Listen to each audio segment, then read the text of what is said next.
Các nhà YouTube đã đến với kênh máy hàng của Be chính hãng nha. Trong cái clip ngày hôm nay đầu năm khai trương may mắn lấy lộc đầu năm, em sẽ giảm giá cho mọi người cái con máy mic Kobe của Nhật 35A phiên bản đời mới năm 2025, có nút bấm dây tự động cho mọi người luôn. Vừa hàng được mic nè, vừa hàng được que, và những cái quà tặng kèm trên cái kênh của máy hàng của Be chính hãng sẽ tặng kèm cho mọi người đầy đủ những cái món quà đầu năm ha. Khai trương mở hàng may mắn, anh em mình có thể gọi ngay cho em qua cái số điện thoại là 0782 995 091, máy mic Kobe của Nhật 315A phiên bản đời mới năm 2025.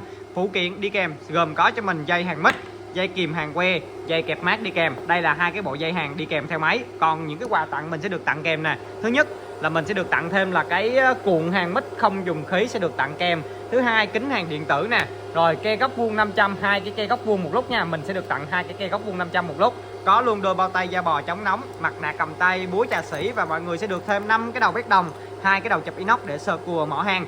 Đây là cái combo trọn bộ máy mic Nhật Kobe 35A phiên bản đời mới năm 2025 và được khuyến mãi đầu năm.